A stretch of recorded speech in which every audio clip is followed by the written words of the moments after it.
এটুকু ভাই, আপনি মিষ্টি খেলাবেন না? আপনি তো সেলিব্রিটির বাপ হয়ে গেছেন। মানে কি করছো তুই?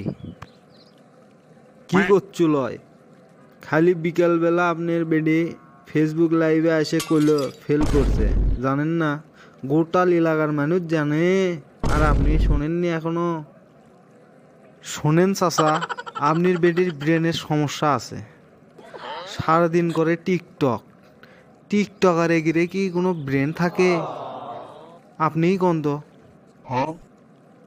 তবে আপনার বেডির একটা জিনিস ভালো লাগছে, সেটা হচ্ছে অভিনয়। আহা, কত সুন্দর অভিনয় করে টিকটকে এসে কইলো আমি 2 সাবজেক্টে ফেল করছি। আরে বাপু, এগুলো তুমি কি করছো? আমার বেটি ভালো ছাত্রী। হ হ চাচা, ভালো দেখেই তো 2 সাবজেক্টে ফেল করছে। তবে আপনারও তো বয়স কম হলো না। আপনার কি মাথায় বুদ্ধি নাই?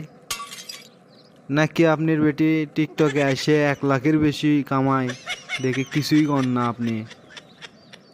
আরে বাপু, মুখ সামলে কথা কবা। টিকটক কি আমি জানি না?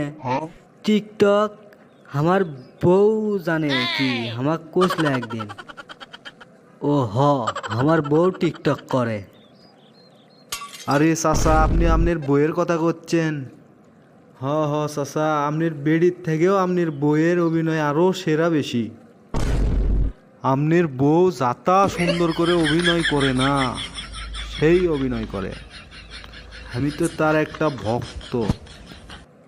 তো চাচা, আপনি আর আপনার বউ টিকটক করবেন পান না? তাহলে তো আরো বেশি টাকা কামাই করবে পাবেন। চুপ কর। আমি হচ্ছে যে নামাজ পড়ি 5 ওয়াক্ত। আর আমাক তুই টিকটক করবেন কোষ?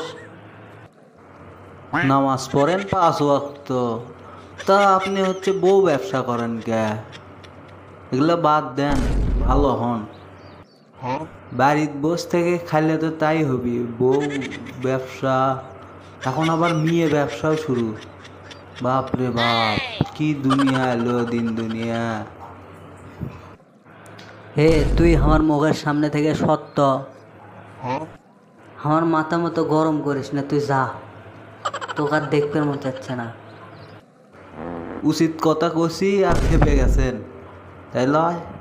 আচ্ছা থাকেন থাকেন, আমি গেনু।